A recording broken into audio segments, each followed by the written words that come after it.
Assalomu alaykum, qadrli kuzatuvchilar. Biz bugungi videoda, ya'ni abituriyentlar uchun imtihon yaqinligi va yo'nalish tanlashda turli xil qiyinchiliklarga uchrayotganligi sababli kirish ballari bilan tanishtirib chiqmoqchimiz. Bugun asosan diplomatiya, yuridik va narxoz nomi bilan mashhur bo'lgan Toshkent davlat iqtisodiyot universitetida kirish ballari bilan tanishtirib o'tmoqchimiz. Ya'ni ko'p hollarda o'quvchilar, ya'ni abituriyentlar hozirda 2025-2026 o'quv yili davomida kirish ballarini turli xil veb-saytlardan, sahifalardan qidirib topisholmayapti. Biz shu sahifani topdik va sizlarga tanishtirib chiqmoqchiman. Demak, 2025-yilda bizga Jahon iqtisodiyoti va diplomatiya universitetining kirish ballari va bu yerda ko'rinib turibdiki, grant ballari e'lon qilinmagan. Ya'ni bu sahifada ham kontrakt ballari, ya'ni kirishning oxirgi balli berilgan, lekin grantlar aniq ko'rsatilmagan. Shunisiga ham e'tiborli bo'lasiz. Ya'ni birinchi universitetimiz Jahon iqtisodiyoti va diplomatiya universiteti. Boshladik. Demak, yo'nalishlarga qaraydigan bo'lsak, bu yerda 8 ta yo'nalish bor va yana bir narsaga e'tibor bering. Jahon iqtisodiyoti va diplomatiya universitetida kechki va masofaviy qabullar berilmagan yoki o'zi shunday ham qabul bo'lmagan menimcha. Endi meni yo'nalishim asosan ingliz tili sohasi bo'lgani uchun ingliz tiliga doirroq universitetlar va yo'nalishlarni ko'proq taqdim etib boramiz. Demak, birinchisi jahon iqtisodiyoti va xalqaro iqtisodiy munosabatlar. Ya'ni birinchi blokimiz matematika, ikkinchi blokimiz ingliz tili va majburiy fanlar. Bunda rus guruhlariga kirish balli, ya'ni kontraktning oxirgi kirish balli 183.2 rus guruhi uchun, o'zbek guruhlari uchun, ya'ni o'zbek tili guruhlari uchun esa 181.3 ball oxirgi kirish balli bo'lgan.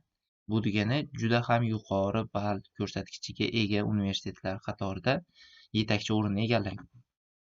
Keyingi yo'nalishimiz siyosatshunoslik va bu ham o'zbek va rus tillarida. O'zbek guruhi 183.5, rus guruhi 166.3 ball kirishning oxirgi balli bo'lgan. Va bu yo'nalishda birinchi blok tarix, ikkinchi blok ingliz tili yo'nalishidagilar bemalol hujjat topshirishlari mumkin. Keyingisi xalqaro munosabatlar. Bu ham xuddi shunday, ya'ni tarix ingliz tili yo'nalishi hisoblanadi. Bunda rus guruhlariga kirish balli 172.5, o'zbek guruhlariga kirish balli esa 185.7 ballni tashkil etgan. Keyingi yurisprudensiya, ya'ni yurisprudensiya yo'nalishi bu huquq ingliz tili sohasi hisoblanadi. Va bunda o'zbek guruhlarida kirish balli 172.4, rus guruhlarida esa 159.2 ballni tashkil etgan 2025-yilda. Va bu yerda katta ehtimol bilan grant kirish balli oxiri 189 yoki 185 ball atrofida bo'lishi mumkin. Taxminlar bo'yicha. Endi keyingi universitetga e'tibor beradigan bo'lsak, keyingi universitetimiz bu Toshkent davlat yuridik universiteti va bu ham mashhur o'quvchilar kirishni xohlaydigan universitet hisoblanadi va bunda davlat va jamiyat boshqaruvi va yurisprudensiya yo'nalishlari mavjud. Ikkalasida ham rus va o'zbek guruhi mavjud bo'lib, davlat va jamiyat boshqaruvi sohasida o'zbek guruhlarida 185.6, rus guruhlarida 168.8 ballni tashkil etgan. Yurisprudensiya nisbatan ballar pastroq, ya'ni yurisprudensiya rus guruhida 163, yurisprudensiya o'zbek guruhida 175.3, ya'ni kutilganga, ya'ni o'quvchilar o'ylagan balldan nisbatan pastroq ko'rsatkichni qayd etgan 2025-yilda. Va keyingi universitetga e'tibor beradigan bo'lsak, keyingi universitetimiz iqtisodiyot, ya'ni narxoz nomi bilan mashhur bo'lgan universitetni ko'rib chiqadigan bo'lsak, ya'ni ketma-ketlikda ketadigan bo'lsak. Axborot tizimlari va texnologiyalari va bu matematika, fizika hisoblanadi. Va axborot xavfsizligi ham xuddi shunday matematika, fizika yo'nalishi hisoblanadi. Bunda kirish balli 106-9 kontrakt o'zbek guruhlari uchun axborot tizimlari va texnologiyalari yo'nalishida. Xuddi shu yo'nalishning rus guruhi 166-6 ball 66 ball bilan kirishingiz mumkin bo'lgan 2025-yilda. Axborot xavfsizligi yo'nalishida esa rus guruhi 70-7 ball, o'zbek guruhi esa 131-1 ballni tashkil etgan. Bank ishi, ya'ni bu rus, o'zbek va menimcha kechki qabullar bilan birgalikda, kechki va masofaviy. Hop, demak, bank ishi bu iqtisod sohasi hisoblanadi, ya'ni matematika, ingliz tili yo'nalishi. O'zbek guruhida 157-5 ballni va xuddi shuni menimcha bu yoki masofaviy yoki kechki dasturi 93-5 ballni tashkil etgan. Va xuddi shu bank ishi yo'nalishini o'zbek guruhlarida yana 143-5. Demak, 157-5 ball bu kunduzgi, 143-5 ball va 93-5 ball bu masofaviy va kechki ta'lim tizimida qabul qilingan ko'rsatkichlar. Xuddi shu yo'nalishning rus guruhlarida 102-1 ball, 131-4 va 121-3 ballni tashkil etgan. Va bu bank ishi sohasini rus guruhlari uchun va bular ham kechki, kunduzgi va masofaviydagi ballar hisoblanadi. Keyingisi biznes boshqaruvi. Biznes boshqaruvi ham xuddi shunday, ya'ni kunduzgi va kechki, balki masofaviydir. Shu ballarni tashkil etgan. Ya'ni rus guruhlarida 102 va 130 ball kirish ballari bo'lgan va bunda 130 kunduzgi, 102 ball yoki masofaviy yoki kechki dasturda qabul jarayoni tashkil etilgan. Biznes boshqaruvi o'zbek guruhlarida 131-3 va 135-7 va undan tashqari biznes boshqaruvida yana 75-9 ballni tashkil etgan. Keyingi yo'nalishga o'tadigan bo'lsak, ya'ni buxgalteriya hisobi.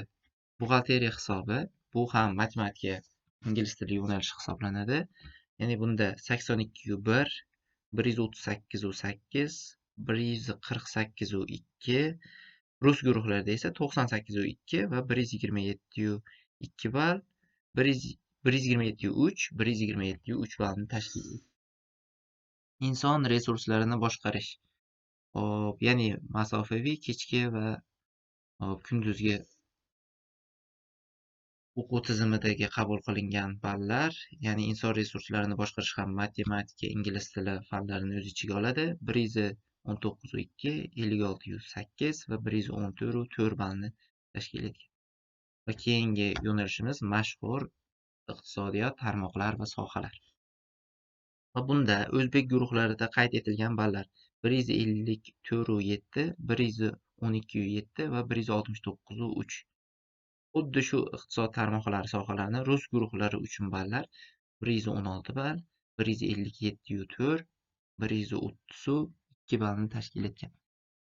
Va keyingisi, ya'ni hozir ko'rgan jahon iqtisodiyoti va diplomatiyadagi jahon iqtisodiyoti va xalqaro munosabatlarni, ya'ni iqtisodiyot universitetidagi kirish ballari 161-4 va 173-2. Va qaytadan eslatib o'taman, birinchi blok tarix, ikkinchi blok ingliz tili. Va keyingi yo'nalishimiz logistika. Logistika ham matematika, ingliz tili hisoblanadi va bunda kirish balli 116-7 va 65-5. Va bu kunduzgi va yoki masofaviy yoki kechki ta'lim tizimidagi kirish ballar hisoblanadi. Keyingisi ko'radigan bo'lsak, marketing, ya'ni o'zbek va rus guruhlarida. Va o'zbek guruhlarida kirish balli 138, 76-9 ballni tashkil etgan.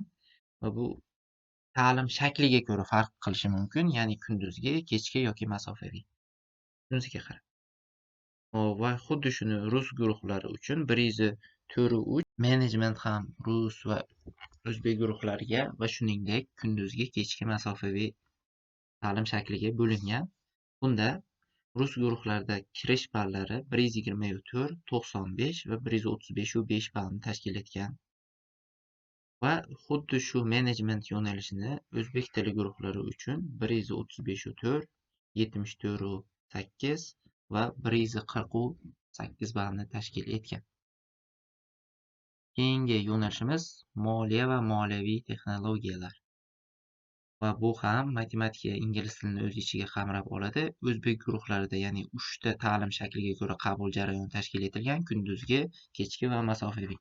Bunda kirish ballari 142.6, 79.1 va 157.2 ballni tashkil etgan. Xuddi shu moliya va moliyaviy texnologiyalar rus guruhlari uchun kirish ballar 102.1, 140.6 va 122.2 ballni tashkil etgan. Keyingi yo'nalishimiz savdo ishi yo'nalishi hisoblanadi va bunda ham matematika, ingliz tili fanlaridan imtihon bo'lib o'tadi va bunda kirish ballari 56.8 ball va 120 ballni tashkil etgan. Bu o'zbek guruhlari uchun faqatgina qabul jarayoni tashkil etilgan va bu kunduzgi va masofaviy yoki kechki ta'lim dasturidagi qabul ballari hisoblanadi. Soliq va soliqqa tortish. Va bu yo'nalishda o'zbek va rus guruhlariga qabul jarayoni tashkil etilgan. 126.4 va 59.8 ball bilan o'zbek guruhlariga kirish mumkin bo'lgan. Rus guruhlariga 74 va 114.7 ball qabul jarayonida talabalikka tavsiya etilgan. Keyingisi statistika va statistika ham matematika, ingliz tili yo'nalishi hisoblanadi va bunda kirish ballari 129, 56.7 ballni tashkil etgan o'zbek guruhlarida. Keyingisi sun'iy intellekt. Sun'iy intellekt bilan shug'ullanish o'zbek guruhlarida 91.5, rus guruhlarida esa 59.8 ballni tashkil etgan. Keyingisi mashhur yo'nalishlardan biri turizm va mehmondo'stlik. Va bunda rus guruhlariga qabul 99 ball yoki 128.8 ball bilan kunduzgi, masofaviy yoki kechkiga qabul bo'lgan, ya'ni ikkita yo'nalish bo'yicha. Yoki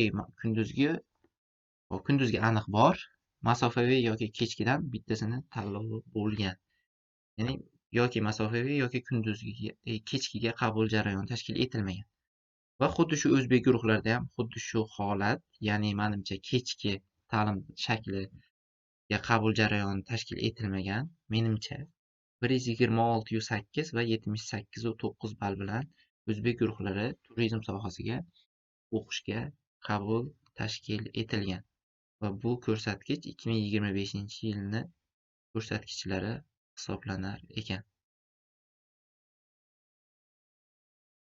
Demak, biz hozir bugungi kunda o'quvchilar orasida eng keng tarqalgan 3 ta top universitetda kirish qabul jarayoni bilan tanishib chiqdik. Ya'ni 2025-yilda kirish ballari bilan tanishib chiqdik.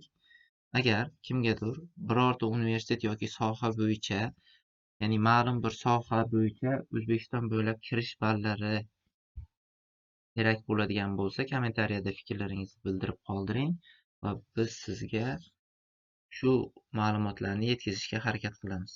Keyingi videolarda ko'rishguncha.